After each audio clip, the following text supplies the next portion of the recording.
evolved from monkeys after seeing the evidence. Started this world as we know it, black is relevant. Try to play on my intelligence, how you live on fake glory. Just ask him, it's lies in his story.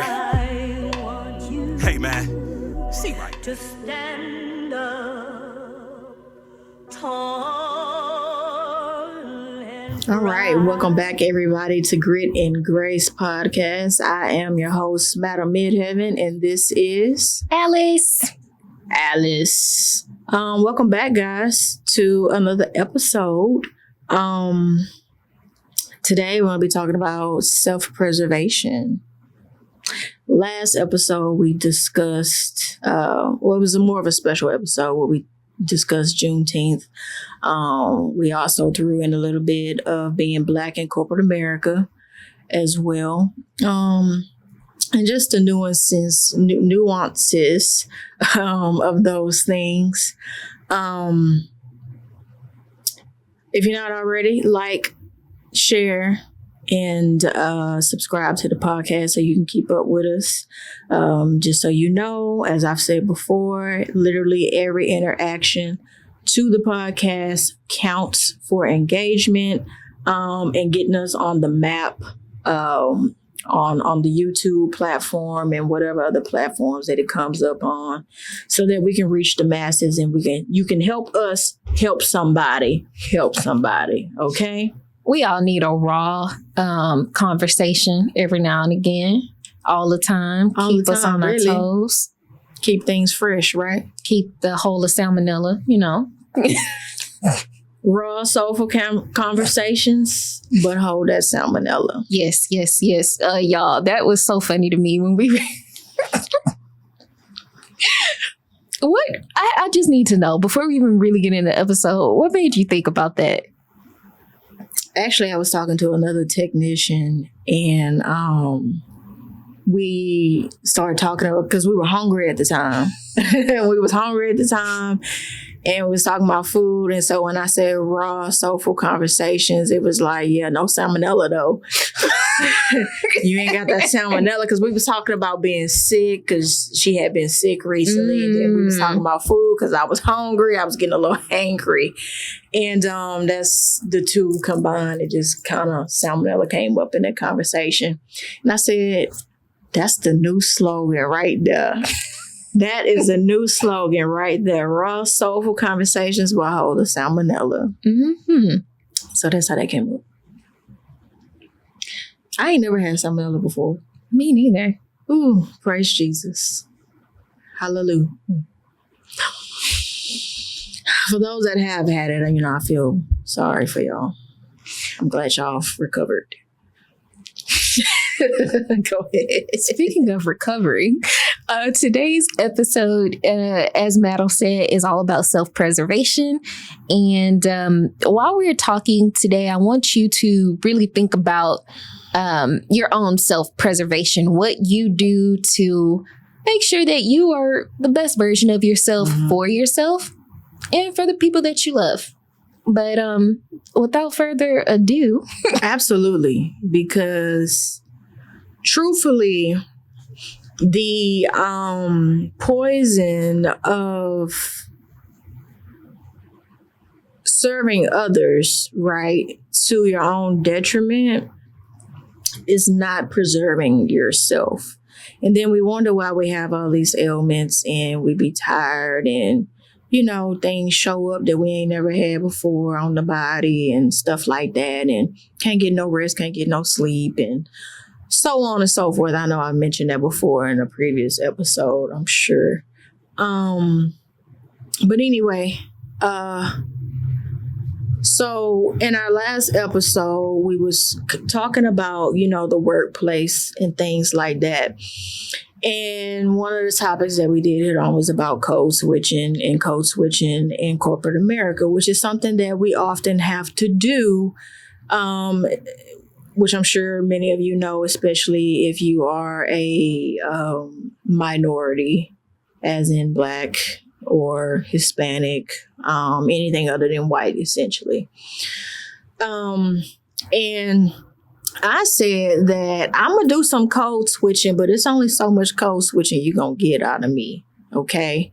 Now, I think there's a time and a place for everything, though. Don't get me wrong. There's a time and a place for everything, for sure. But for me personally, I don't want to step so far outside of myself and being authentically me that I'm no longer really who I am, if that makes sense. So one of the ways you preserve yourself is by not pretending for folks. Yeah, who are you to pretend for? That's basically what code switching is, pretending, putting on for folks. Yeah, and don't get me wrong. Like I've said before, you have to do a little shuck and jive. Okay, you got to do a little shuck and jive and a little shimmy, depending on the situation, the interaction, and who you're interacting with. But to do it all day, every day, for weeks and months and years, it's a no for me, dog. It's a no for me, dog. Because, I mean, it takes, 31 days? Well, I think now they're saying 45 days, but we're going to stick to the old faithful. 31 days to develop a habit, right? Mm-hmm. If you doing it over and over and over, at some point, it's no longer a habit. It literally becomes you. It's just like osmosis. Right? And that's so really not healthy. And it's not healthy at all. And if we're speaking in osmosis terms, there has to come to some type of equilibrium. So if you're trying to become more of this, the code switching world, and you constantly doing it and doing it and doing it, rather than your culture itself, at some point, your meter stays over here. Your being literally becomes, rather than a 50-50 or 30-20, a 70 code switching, whatever we want to call that, right? So 30% culture, or whatever percentages y'all want to use. But I'm just saying it becomes more of this than this as your natural being, rather than your true authentic self. Yeah. We change ourselves for another person. And you expect to be happy? You expect to be fulfilled? And that's exactly what I was about to get at. Like, there's no way. So many people do it for work, but people are also doing it just in their day-to-day lives. Like, you act this way with one person, you act a different way with another person. That's too much code switching. Those are too many personalities to keep up with. And if you feel like you have to do that for that person's love, trust, affection, or you feel like who you are, who you are isn't enough for them, that is the opposite of self-preservation. Because by you perpetrating the fraud, pretending to be someone you're not, don't be a fraud. Favor you're create an environment where you have to pretend to be something you're not for somebody else. Mm-hmm. And I think that a lot of that boils back down to a reflection. Gotta chill. A reflection of self. If you having to perpetrate the fraud, like Alice says, then you ain't even comfortable with looking and being you inside of you. A lot of people don't sit with themselves, though, so they wouldn't know who they genuinely are, but they know that they can be someone. They can be this role. I could be more loving so that this person accepts me, or I can be kind, or I can be a people pleaser, because that's basically what it is. You're shifting roles, you're going into people pleasing, and people pleasing is the opposite of self-preservation, the complete opposite. The complete opposite, because you're no longer serving self if you're people-pleasing. But some people, I think a lot of people actually get that confused with being selfless. And I know in a previous episode I said, I just threw it out there, but I've said that being selfless is a fine line. Right? Because yes, you can be selfless, but then there's a fine line of being selfless with the purpose of or the intention of a certain response or return. And that's just Right. manipulation, because people will be like, oh, I did it from the kindness of my No, heart, you didn't. until they want something back from you. Or until you do something that they don't like or they don't agree with or whatever the case may be. And then it's, oh, well, I did such and such and such for you. And well, are we quantifying what we've done or are we speaking on quality? Like, let me know what the nature of this relationship is. Is it a relationship about quantity or quality? Right? Mm-hmm. So I think going into the self-preservation, that's a whole thing in itself right there. You got to decide on which one is more important to you, quantity or quality. Even when it comes down to friendships, because that's a relationship. I know we didn't taught y'all about what relationships mean, okay? So keep up. We had a whole relationship gumbo. A whole gumbo. If you need to go back and watch that so you can learn the terms, I need you to go ahead back a few episodes. The videos is there. It's They there. Stop playing. Okay. So even in friendships, I'd rather have 3 quality, good quality, great quality, superb quality friends than to have 30 that you can't call. that I can't never call. They can't never lift my back up when it's on the wall. Right? And what's the point? Can't give me a bowl of soup. What's the point of having friends or having any type of relationship with folks if it's not rooted, centered in love and honesty? And that's one thing I've never understood. Like, y'all go out here lying to people, but then you say you love them? Well, that's confusing as fuck. Because I think the root in love is one of the roots in love is servants, right? Service. A lot of people are not really into being of service. I love being outside of of service. themselves. You get what I'm saying? I love being of So, service. People don't genuinely love one another because they're there for an ulterior motive. For what they can get. For what they can get. Not for what they can do. Knowing that they'll get something back in return because that's just how energy works. That's right? icky. It's very icky. But that's the world that we live in. And that's why you don't really have too much of genuine love in the world today. You have a whole bunch of conditional love. If you give me 5, I'm going to give you 5. Mm-mm. It ain't no if you scratch my back, I'm going to scratch yours no more. You know? Sometimes love is just giving. And not saying that you should never receive, because love should be reciprocated, amongst 2 people, but it's not all one-sided, just giving. So, how are you self-preserving? How am I self-preserving? Right now, unhealthily. But I ain't gonna put my business out on the podcast like that. Fix it. You can. Good. Right now, unhealthily, but life be messy. It's just a phase. Life is messy, and that's why God gave us 2 hands and a mop to clean it up. There we go. The healthier ways that I have been self-preserving, I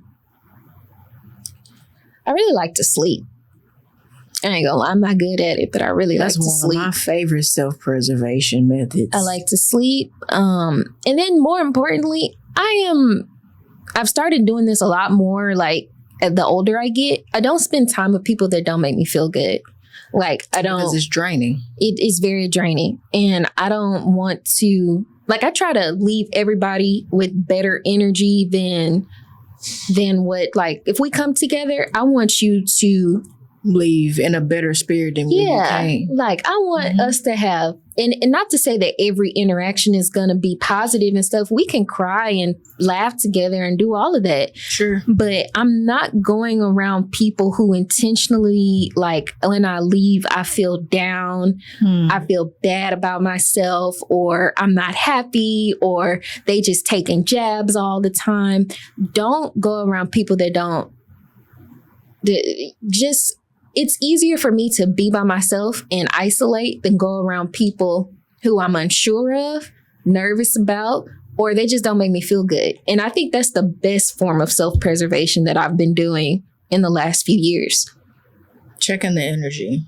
If I don't wanna hang out, I'm not going to. Right. I think I have to agree. I'm real big on honoring myself. I was not always like that, to tell you the truth. It's a battle. Because I grew up in an environment where selflessness was truly people pleasing. So I grew up in an environment where ain't no me, I. It's others all day long, and what they need and what they want and what you can do for them. And how it's more important, and it's more supersedes yourself. Amen. Hallelujah. So being taught that at a young age is wild. It really wild, fucks you up as an adult. And it's detrimental. It is. To your adulthood. Because look how this is a part of the reason why we have so many dysfunctional families right now. Because with that same mindset is the same mindset of toxic and negative behaviors and patterns within the family go unchecked and swept under the rug. Which just creates more dysfunction. So anyway, I think that I have grown and evolved as I get older to develop in development. Really honoring myself, my mind, my spirit, my body, and where I'm at in that moment and what I can do and what I can't do. But be not confused, because even in the moments where I can do something, do I really have it to give? I can do it, but can I really afford it? You know, It's like, okay, I got $1,000 in the bank, and I want the Apple headphones is like $500 something, right? But I also got a car note that's gonna be due in a couple weeks too. So I got the money to go buy a pair of these headphones, right? This is hypothetical. I got the money to go buy these headphones. I can do it. But why put yourself in that? But exactly. Do I really have it? You know what I'm saying? Now think of that situation, but from an energy perspective. Energy perspective. It's just even better. Credit.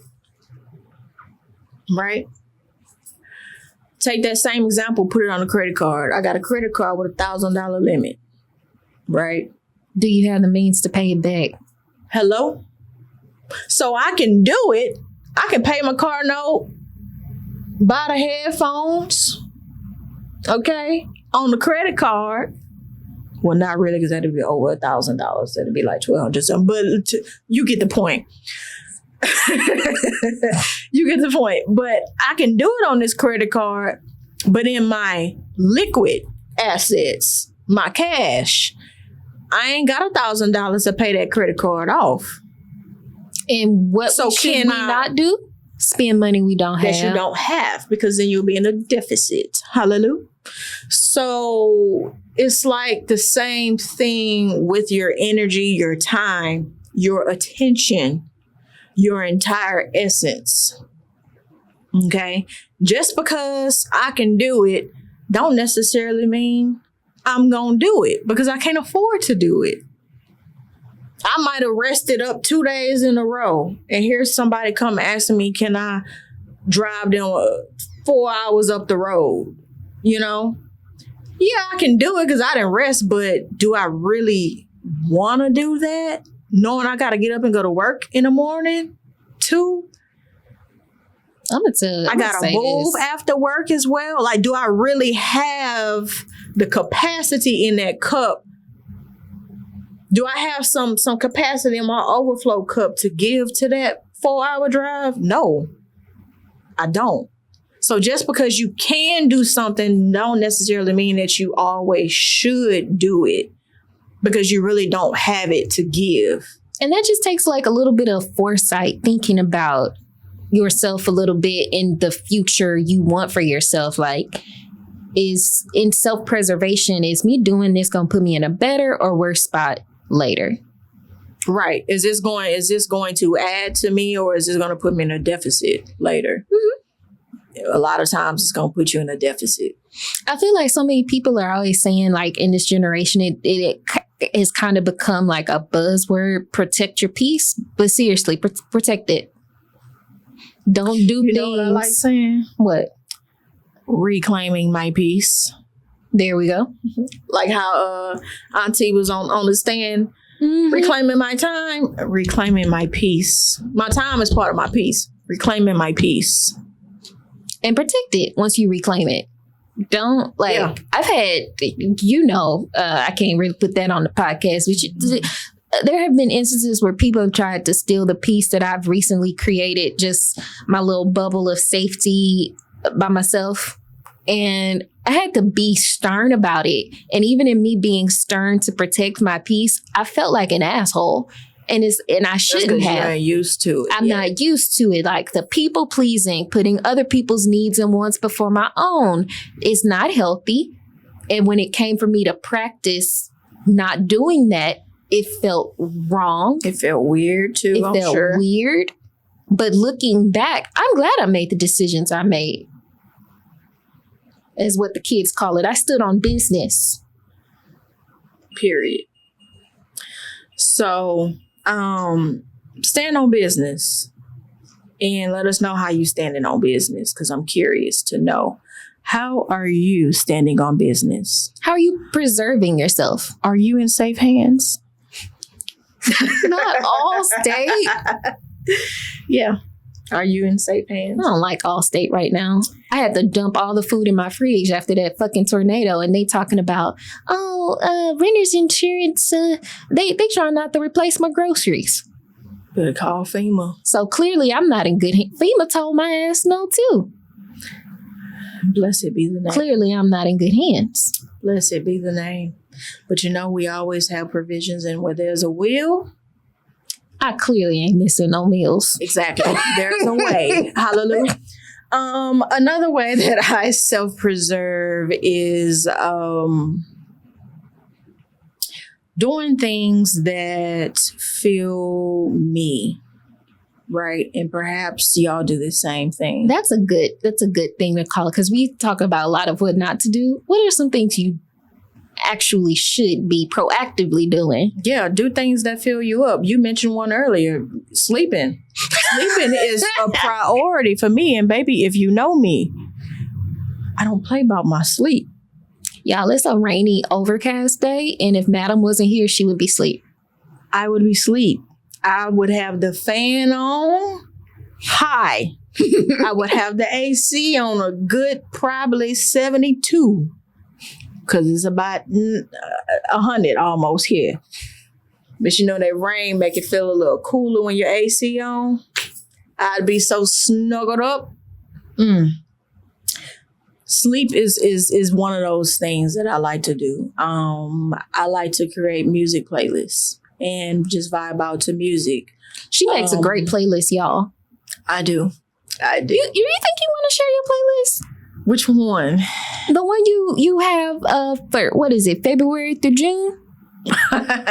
Yeah, so sometimes I create playlists for certain months. So like the beginning of the year, Like in January, I'll create basically quarterly playlists or whatever. Go ahead and share the one for the quarter. It kind of, I don't really have one for this quarter. I haven't created one. Well, I'm gonna put her out there. She gonna share the playlist. Y'all, she has good taste in music. It's like it depends what kind of vibe you want now. It's thoughtfully curated. It is. And even the order, because we've been in the car. So some of the genres that are on there, of course, we got our hip hop, it's some gospel, it's some neo soul. You know, it's some good R&B, but it's good vibes all the way around. You want me to tell them what's on the playlist? I want you to share it with the people. Share it with the people? Yeah, like it's on Spotify, ain't it? It is on the Spotify. Drop that link. Drop that link in the comment section. I will drop the link, y'all. Not me making her share her self-preservation. Yes. So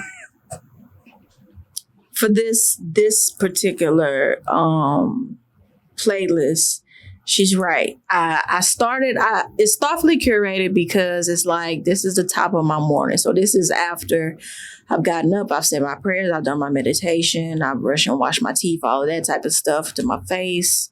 You know, I done logged on for the day, check a few emails. My tea kettle is going because I have to have my tea in the morning for my throat. And then it's like, okay, let's get this day started. And then I pop on my playlist and it's like, okay, it's something to get you up. But it ain't too rough. It's like just enough to get you going a little bit. And then you get the affirmations in there. Cause like what's the 1, 2, 3, the third song, really the second song, cause it stays scheming. That's an affirmation in itself. The third song, so sophisticated, baby. It's really affirmational is what's going on here. I'm a firm believer, self-preservation, right? Setting the tone of your day. And media is a great way to do that. That just goes back into when I tell folks you have to be very wise and intentional on what you're feeding yourself. But when I tell folks that, they be like, oh, I eat this and I ain't talking about food. I'm not talking about your vegetables. I'm talking about, what are you reading? What are you ingesting? What are you listening to? What are you looking at? You know, especially as soon as you're getting up in the morning, as soon as you're going to sleep at night. It all makes a difference. So one of the things I like to do first, normally when I'm on schedule and doing like I said, I haven't been doing all of my self-preservation tactics because I'm just in a little rough phase, but it's a phase. But normally I start my day like at 4 a.m., go to the gym. It really be 3 a.m. I need to move. When I have got my workout in and I come home and I'm getting ready to work, like I feel like it ain't shit. Can't nobody tell me shit. I'm gonna tackle the whole world. Like I have a list, and y'all, after the gym and my coffee, I just feel, I'm primed for work, and that sets the tone for your day. Set yourself up for success. That's another way to practice self-preservation. Yeah. Setting yourself up for success. For sure. And some of y'all need that physical movement. Not everybody needs it. You really just need to let me back up. I'm working on my verbiage here. I highly suggest that you really take stock of your body. Try new things outside of just what you've been doing for however long you've been doing it now. Try new things, take stock of your body, and see what genuinely feels good. I'm not saying over your mind. I'm saying your actual body. Because your mind going to be like, say if it's a workout, your mind going to be like, oh, my muscles hurt. My legs hurt. My arms hurt. And I don't want to. No, I'm not talking about your mind. Like really like that next day that you have more energy, where you're in a better mood, really take stock of your body, because that will be a clear and a good indication on, okay, this is something I need to add into my routine. And then get real spiffy with it. Figure out on whether that needs to be at the top of your day, the middle of your day, the end of your day, or if it need to be in all three, who knows? But it makes a difference in everybody's schedule, right? And lifestyle plan is going to be a little different, because she might need exercise at 4 a.m. Do I need it at 4 a.m? No, I could do it and it feels good, but do I need it? No, I could do a good afternoon, or I could do a good evening. I feel like for me, an evening is better because, baby, I'm going to sleep real good. I have energy after I work out. That's why I go home and I be like a crackhead, ready to tackle the day. Right. See, my energy is the next day. And this is what I mean about taking stock of your body, right? Her energy is right there. Soon as she done, she ready to complete 100 tasks. After my workout, I need to go soak. I'm hungry. I need a meal. I need a meal, and I need to decompress from my entire day in this workout. I might need to ice my knees. You know, I ain't got Meg Thee Stallion knees right now. I'm working on it. So I do. But that next day, we know. That next Y'all, day, we had a party and there was lots of ass throwing. We'll more on that later. Lord. The next day, though, I wake up early or on time, right? Mm-hmm. Without having to force myself out of the bed. Because you feel good. I got super energy. My tea piping, I'm ready to go. I done completed all my tasks within the first 2 hours of my day. That's at literally work. And then I'm like, okay, what else can I do? So now I'm working on tomorrow's stuff because normally I like at work, I try to space out my stuff throughout the week. So I'm not just doing everything on a Monday and I got nothing to do for the rest of the week. But so that's what I'm saying. I just use that real life example between us two.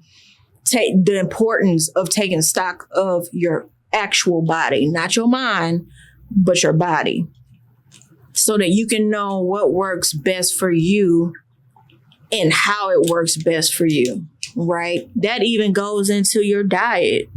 And this is self-preservation, honey, because what you eat, you are.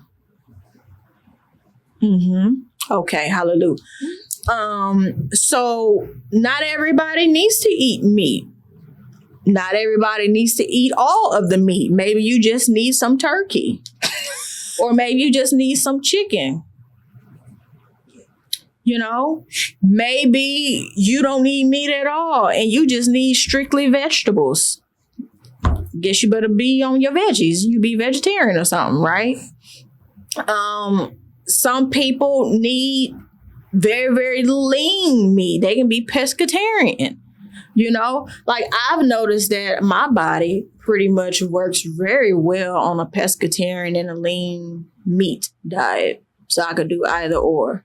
Now, heavy stuff like fried foods, pork, nope. Eating too much heavy meat all the time, nope. And I'm a steak connoisseur. I used to have a steak probably every 3 days. Now, what? Yes, I could hook up a mean steak. Go to Kroger or Target. Mm-hmm. They sell that good thick. And when I used to work for Sam's, I used to get it fresh cut. Hoo-wee. Chef's kiss. But I don't eat like that anymore because it's too heavy for me and my digestive system. Some people, that's what they bloodstream and they system need. They need a lot of that protein in the meat and whatnot. I don't. I'm good on, I can eat salad every day with a little bit of chicken. I don't eat a lot. I can't eat fried food every day, all day. I can't eat fast food like that every now and then, but it don't even taste good to me. Well, I don't drink soda. So it's just like on the health side, the biological health side, take stock of that too. what are you actually vegetatively putting in your body?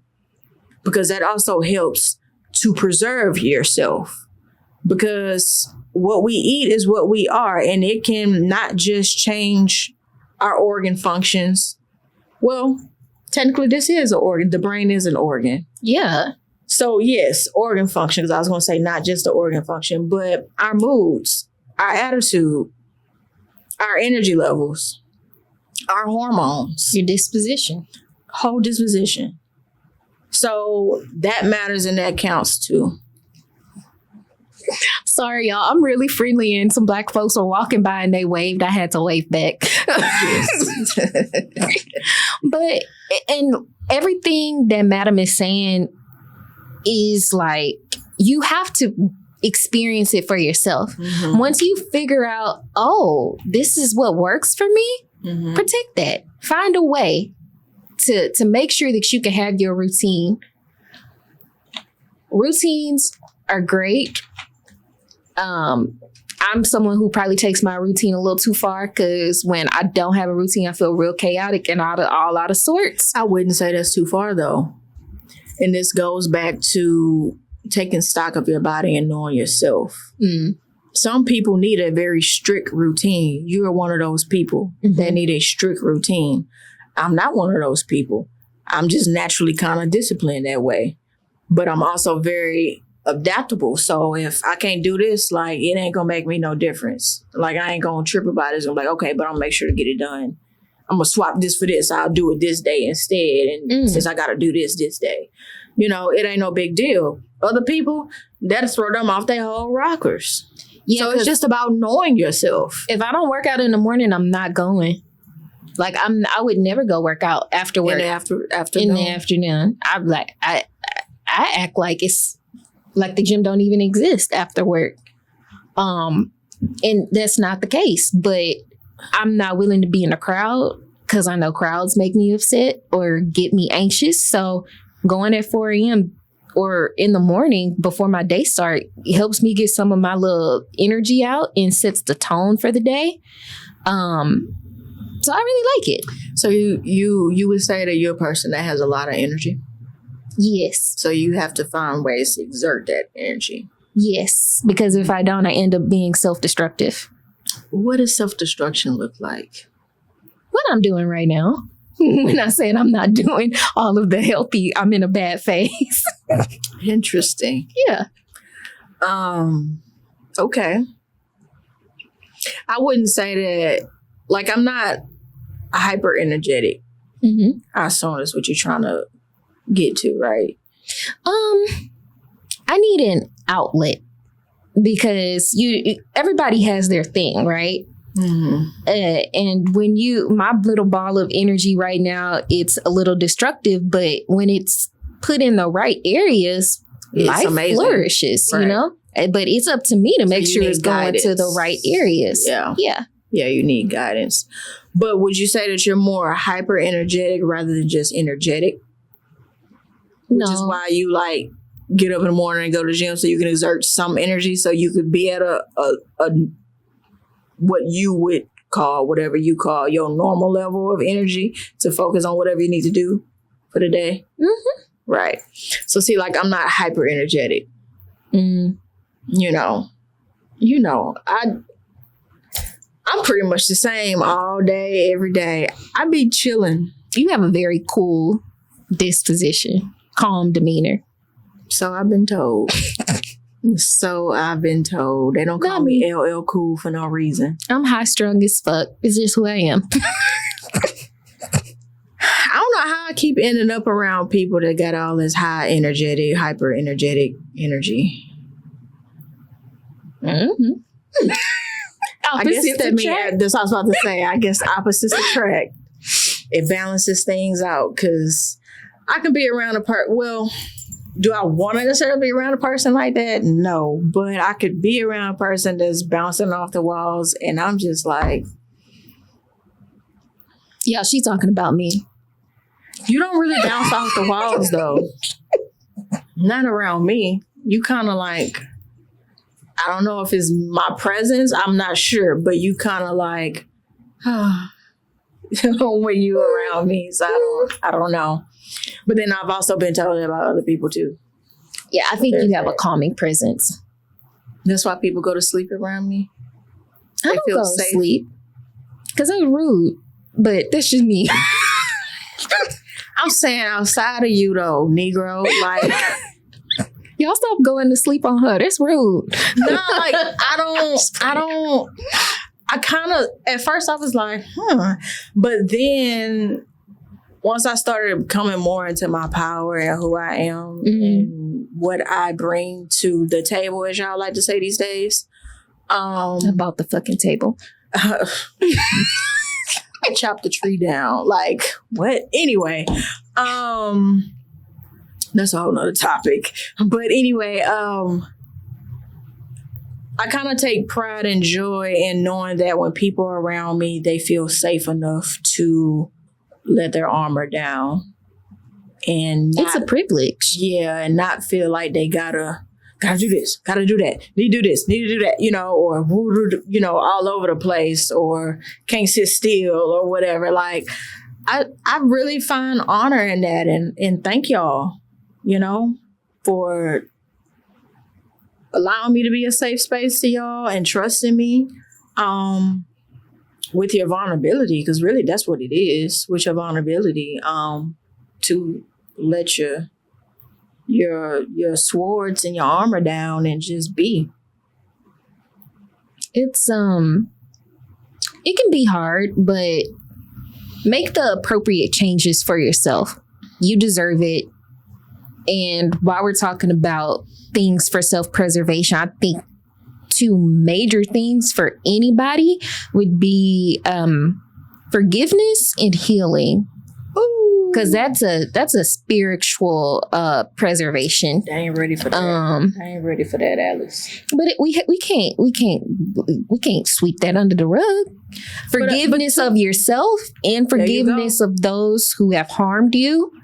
And then you heal from that. And the reason I say that is because by being alive, people are going to hurt you. By loving people, you're going to hurt people. Sometimes it's intentional. Sometimes it's unintentional. Mm-hmm. Whatever the case may be, heal from it, forgive, and heal from it. Because if not, like, it's just not a life that you want to live, go through, It don't. And as we mentioned in the other episode, baby, the body keeps score. And that includes what she just said. Mm-hmm. You have to forgive, not for other folks, but for yourself. And sometimes it's yourself that you have to forgive. You might have to forgive 3-year back you for doing something crazy or stupid or what you wouldn't do today, but you didn't know that back then. You got to forgive yourself for making a mistake. You have to forgive yourself for neglecting yourself, too. Hello? For neglecting yourself, for abandoning yourself, for putting other people before you. Over and over and over and over again. Forgive yourself for feeling bad for putting yourself first, because you were taught to feel that way and you continued it on. Forgive yourself. Forgive yourself for blaming yourself. Let's start there. And then with forgiveness of self should come the absolution of shame. Shame is something that's not really discussed and highlighted enough. And I think it's misinterpreted a lot. Like, people would misinterpret other emotion, but it's really shame that they feel. Yeah. Or that they have. People do so much to avoid shame. And I think a lot of the times the shame is so internal. It's internal, Like I said, I'm not doing my best self-preserving right now. I'm not proud of my little unhealthy habits and isolation and all of that. But, like, it's where I am right now. I'm gonna change it, but then I'm gonna have to really evaluate how I got to where I am, why, and then forgive myself, and then not beat myself up for letting myself get in a rut. Mm-hmm. But But it's okay. Yeah. You can't fly forever. Even a bird but takes a rest somewhere, wherever it might land. When it say, look, I need to get a quick nap right quick, zoop, and it drop wherever it's at. That might be murky waters. Mm-hmm. It might be dry land. It might be a rainforest. It might be a beach. It might be the middle of the ocean. It might be the middle of a desert. But wherever that might be you land, that's okay. Mm-hmm. Because it's only temporary. Everything is. It's only temporary. But the important part in that is you had to stop to rest. Mm-hmm. And that's part of self-preservation right there. There's another tidbit for your toolbox. Rest is... How could I say rest is a resistance? Listen, rest is everything, honey. And be not confused. There is a difference between sleep and rest. You can go to sleep every day. But are you resting? Okay. Mm-hmm. You need to have a certain level of peace to rest. Hello, hallelujah. You need to have a certain level of peace to rest. This is why a lot of folks is out here restless and escaping because they're restless on this pill and drug and alcohol and whatever other self-serving things, right? Because they're so restless because they ain't got no peace. But then I think with that also comes the fear that if they stop to rest, they'll never get back up.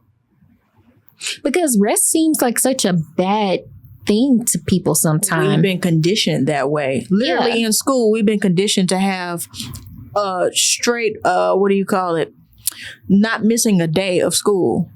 We've literally been conditioned to over push ourselves.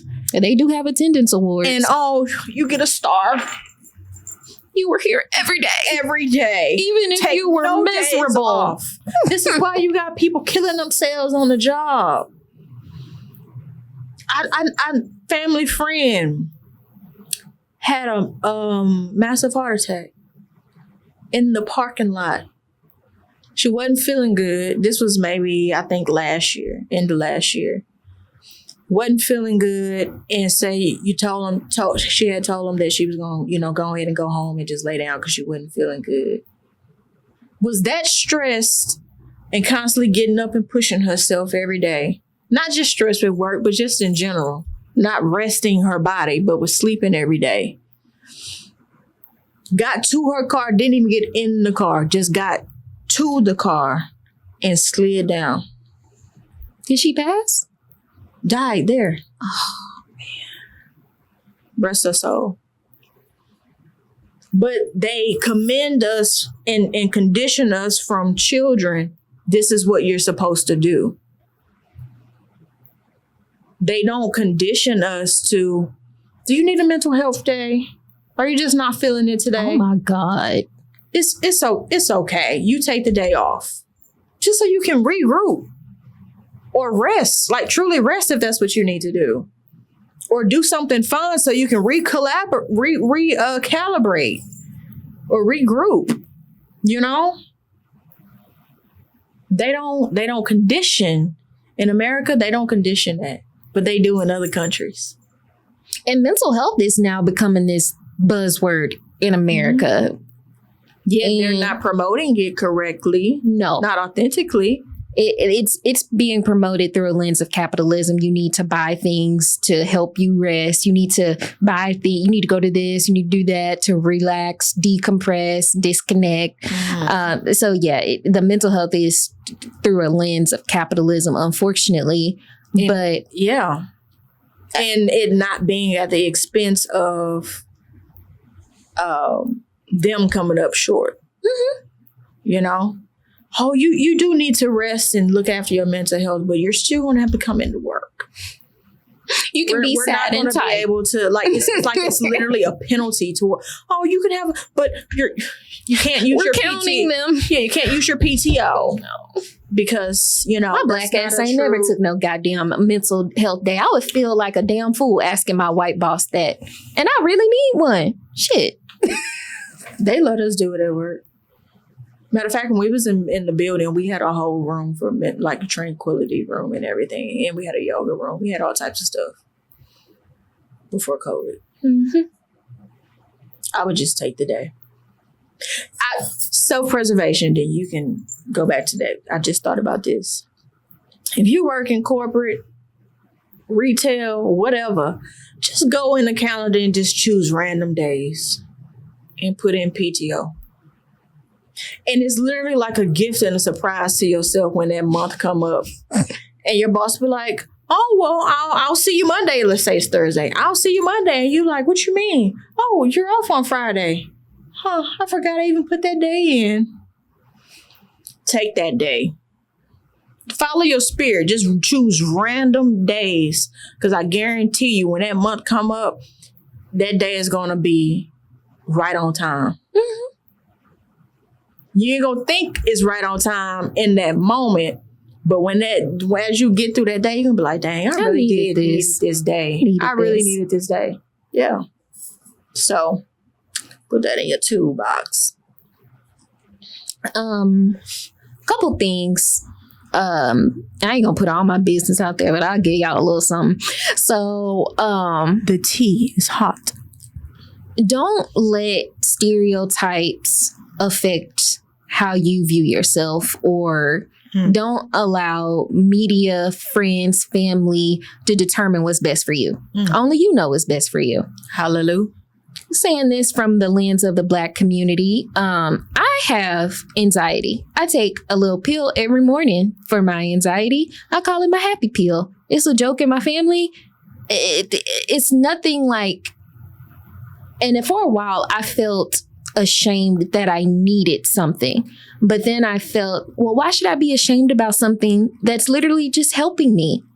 I just need to be not as anxious.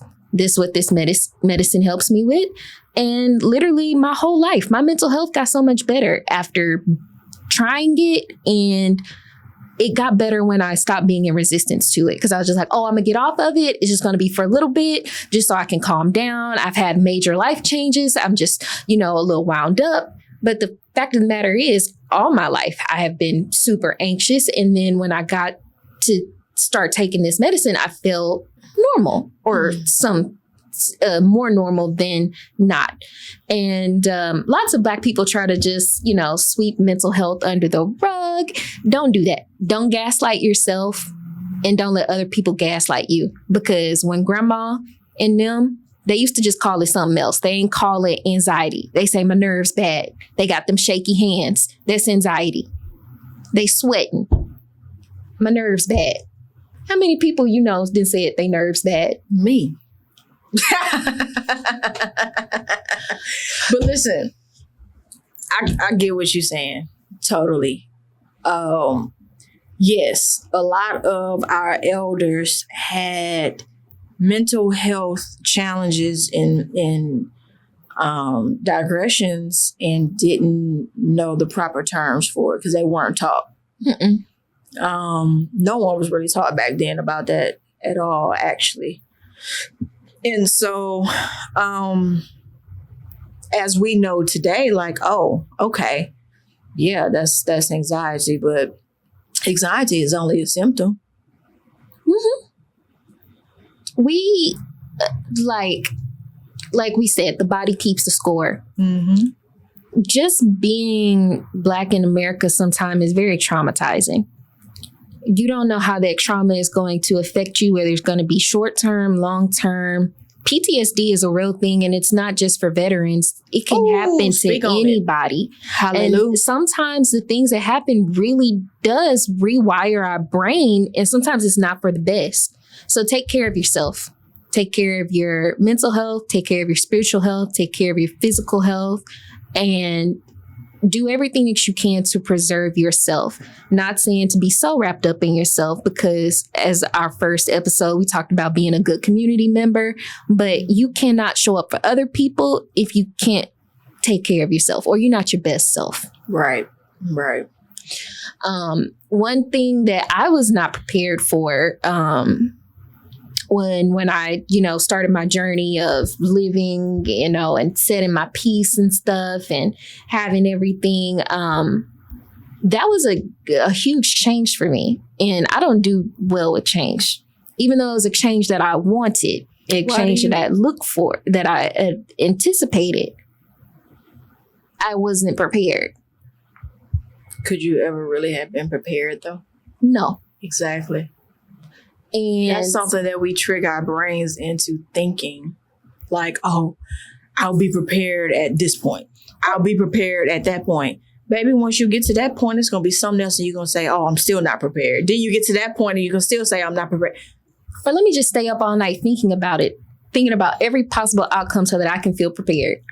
And that does not prepare you one bit. Take it from somebody it actually who thinks all day long. Throws you into your own set of PTSD that you've caused to yourself. Trying to think about every possible outcome and prepare for each one. Right. It's not healthy, guys. And for someone like myself, the change that I'm speaking about was a major change. And I wasn't prepared for how I would feel with new said peace, with new said freedom, with those. I didn't know what to do with those feelings. I wasn't expecting them. And that was a challenge. It was a real challenge. Not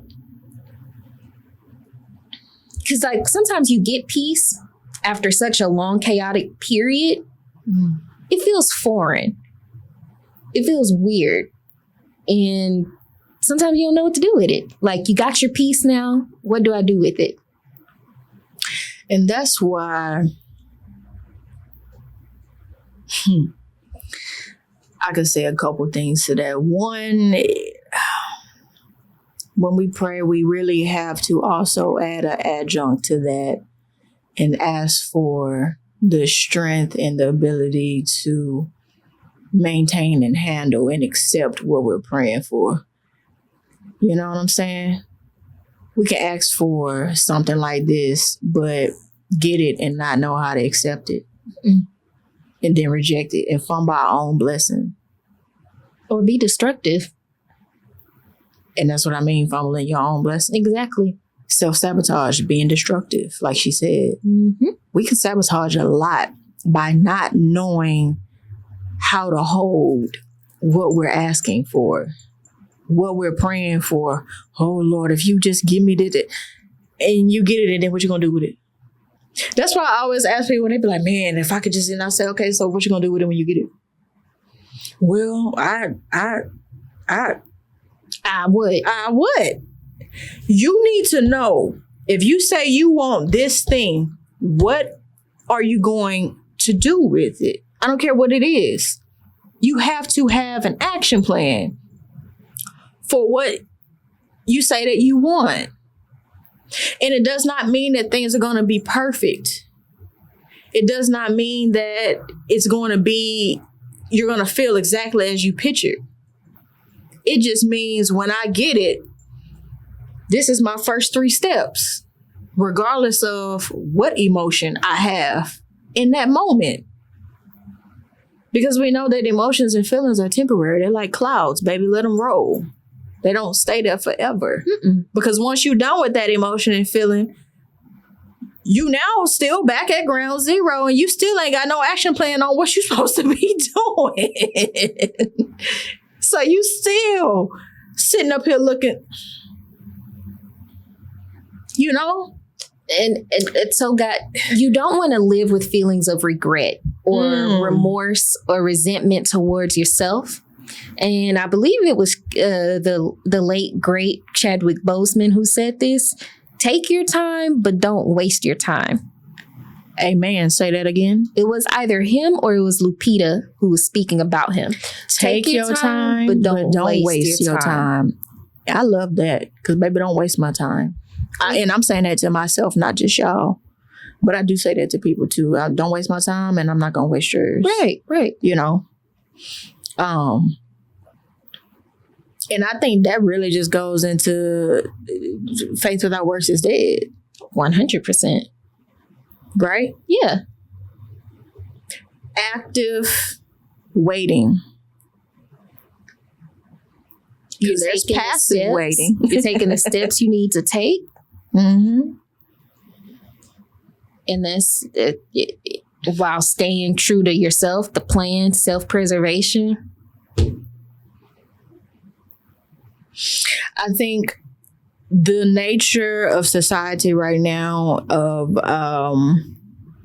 instant gratification, it butts heads with the self-preservation and that active waiting. Right?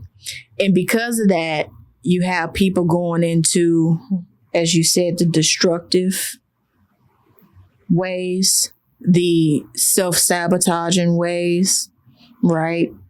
Mm-hmm. And or the passive waiting where they just sitting on their behind, ain't doing nothing, which is probably even worse. I think that's the worst one because when you look back at your life, you'll think, well, if I wasn't sedentary, if I didn't just, and I don't want to sit with those feelings. Right. Shit, I don't want to sit with them now. Imagine later in life, what did I do? Exactly. Yeah, that's tough. That's tough. I also think that with anxiety, it stems from a need of control, which that stems from a lack of area safety. of lack of safety and abandonment. Right? So it's like with that,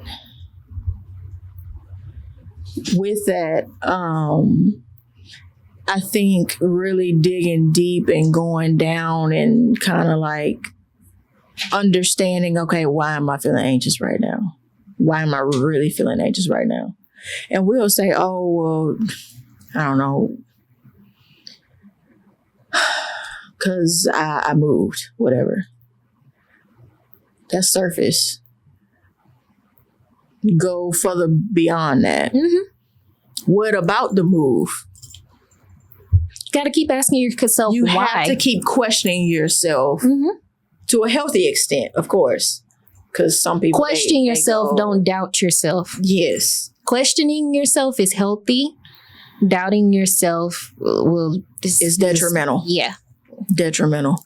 You have to keep asking those questions so that you can get down to the roots. Because, you know, here at the house, we believe in digging up the roots, get rid of the fruits.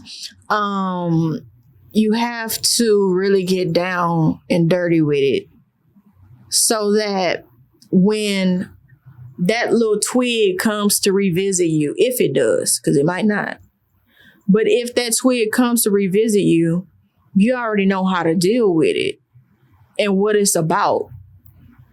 And therefore, it no longer, over time, right, it no longer has control over you, but you have control over it. Meaning it don't faze you any longer. For you know it, there's one less thing you're anxious about. Anxiety going down. That part.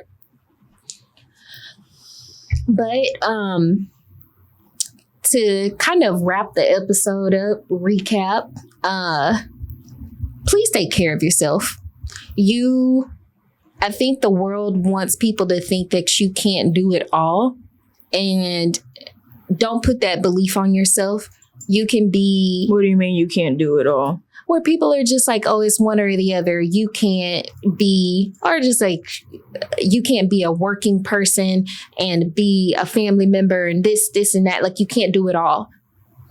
You can't do it all at the same time. Right. But what I'm saying is there's a way to take care of yourself and still be active and a loving person and take care of your family, Mhm. you can still be all the roles that you want and need to be, but just make sure you're taking care of yourself first. Your mental health, your spiritual health, your physical health, like we all talked about, all of that just bubbles into self-preservation. Yeah. You gotta do that, because do it if all. not, you can't show up nowhere else. But it starts with you. It always starts with you. It always comes back to self-reflection, self-introspection and introspection and self-reflection. If you're not showing up for you and giving you what you need and making a better you for you, there's no way that you can genuinely show up in other spaces, right? Because you don't have it to show up. Because if you had it to show up, you would have showed up for you. Yep. Right. Show up for yourself. We can't stress that enough. Child. It's going to take a lot of undoing. Big time. It's going to take a lot of undoing, a lot of self-undoing and unraveling, but it's not impossible. It might seem scary and a little unorthodox at first, but it's worth it and it's necessary. And it's really the start to a new you and a better journey, honestly. Talk to us in the comments. We want to hear from y'all. How are you self-preserving? How are you showing up for yourself? What are some things that you do to preserve yourself? What are some things that you do that ain't preserving yourself? Let us know down in the comments. Keep it breezy with us. We wanna talk to you. Some of y'all do comment. Make sure you check out the book, The Body Keeps Score. I know I've posted it before. I'll repost it somewhere here on the screen and down in the description so that y'all can check that out.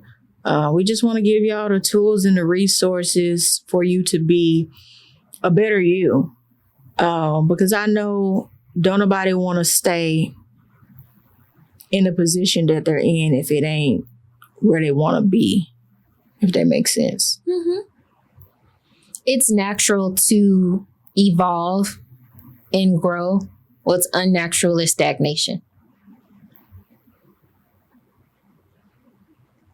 What's unnatural is stagnation. Yep.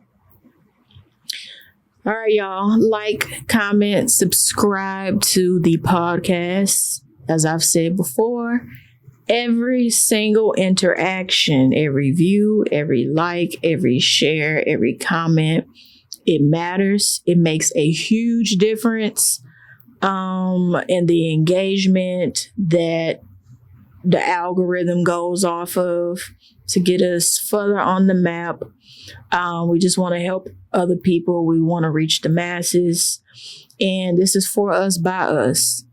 The millennials, the early millennials, the boomers, the Gen X, our parents, they parents, so that we can be better represented. Sometimes. So we can be better representation for these generations that's coming up underneath us. Our friends, children's, our little brothers and sisters, they children and children. So make sure that you subscribe to the podcast. Let us know how you feeling, what you think. Any suggestions, slide in the DMs or slide in the comments. I'm open to conversation. Alice is open to conversation. You can follow both of us on Instagram, me at Madam Midheaven, Alice at they with 2 Y's. 2 Y's now. Call me Alice. Don't forget the 2 Y's. Other than that, we'll see y'all next time. Thank you for tuning in to Grit and Grace podcast, where we have raw and soulful conversations, where we hold the salmonella. I put my hands Bye, y'all. Peace. Years in the box, Marissa Alexander, come on, she just wanted to live. It's a system played against us and we all